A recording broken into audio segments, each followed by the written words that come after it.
Haunted place है D मैलो house. बहुत interesting story है भाई उसकी भी। बताओ। और मेरे हिसाब से आपको दिन में वो घर देखना चाहिए था यार, क्या इतना प्यारा, मतलब पुर्तगाल के टाइम का वो जो घर बना हुआ था, और बहुत ही प्यारा उसका स्ट्रक्चर, जो भी स्ट्रक्चर था, बहुत ही यूनिक। ईंटें भी लगी हुई थी वहां पे, इटालियन ये सब। मैं तो गया था भाई, मैं तो मतलब मैंने कहा यार इतना, लेकिन आज भी वो पूरा का पूरा अबेंडन पड़ा हुआ है। उसकी भी बड़ी तगड़ी स्टोरी है। क्या स्टोरी है भाई? दो भाई थे ये, और दोनों भाइयों में ना उसी प्रॉपर्टी को लेके डिस्ट्रीब्यूट चल रहा होता है, लेकिन रहते साथ में ही है। अब इनके माँ बाप भी नहीं होते, इनकी शादी भी नहीं हो रही, दोनों साथ में रहते हैं, लेकिन फिर भी थोड़े से, अब जो छोटा वाला भाई होता है ना, वो थोड़ा ज़्यादा जिद्दी होता है। इनकी अलग एक बैंगलोर में भी प्रॉपर्टी होती है, तो वो उसको कहता है कि भाई तू बैंगलोर वाली प्रॉपर्टी ले ले और मेरे को ये प्रॉपर्टी दे दे तू पूरी। अब दोनों भाइयों में इतना ज़्यादा झगड़ा होने लगता है ना कि वहाँ के पड़ोसी इनसे इतना ज़्यादा परेशान हो रखे होते हैं। रोज़ जब भी कोई इनके घर के बाहर से निकल रखा होता है तो यही चिल्लाने की, चीखने की यही आवाज़ें आ रही होती हैं, लड़ाइयों के उसमें पूरी।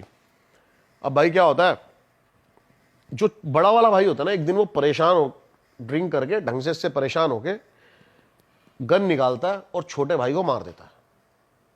2 गोली मारता है उसको, और जाके पीछे जो उनका बैकयार्ड होता है उसमें जाके दफना देता है। अब थोड़े टाइम है ना, उसको नॉर्मल होने में लग जाता है, महीना 1.5 महीना हो जाता है। पड़ोसी को परेशान हो जाते हैं कि यार वो इनके घर से आवाजें नहीं बंद हो गई हैं, लड़ाई नहीं हो रही आजकल, ये नहीं हो रही।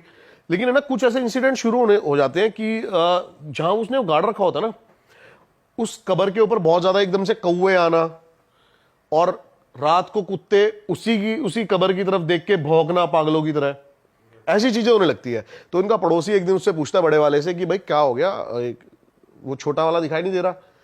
तो ये ऐसे कह के बात टाल देता है कि भाई हमारा जो भी है हमारा सॉल्व हो गया, और वो बैंगलोर चला गया और वहीं पे ही सेटल हो गया, काम वही करेगा। लेकिन धीरे धीरे ना भाई उसकी दीवारों पे ना कुछ लिखा आना शुरू हो गया। वो घर की दीवारों पे वो रोज सुबह जो बड़ा भाई है वो उठता था ना, तो देखता था कि दीवारों पे लिखा हुआ इंग्लिश में कि भाई मेरा घर छोड़ दे, ये मेरा घर है। ऐसी चीजें होने लगी उसके साथ, और वो बहुत ज्यादा डिप्रेशन में जाने लगा, बीमार होने लगा। और एक टाइम तो बताते हैं ऐसा आ गया था कि वो शीशे में खुद को देख के ना माफिया मांग रहा है, लेकिन बताते हैं कि शीशे में उसको उसका भाई ही दिख रहा होता था।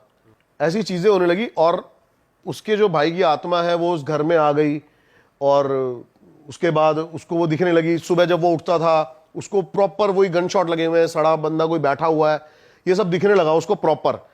अब वो परेशान हो गया और उसने भाई सुसाइड कर लिया वहां पे, बड़े वाले भाई ने, उसी घर में। लेकिन बताते हैं कि भाई फिर से जब से उसका सुसाइड हुआ ना, उसके बाद से दोबारा वो लड़ाई की आवाजें आनी शुरू हो गई हैं उस घर से। दोनों आपस में लड़ रहे, अब आत्माएं लड़ रही हैं प्रॉपर्टी के लिए। और भाई साहब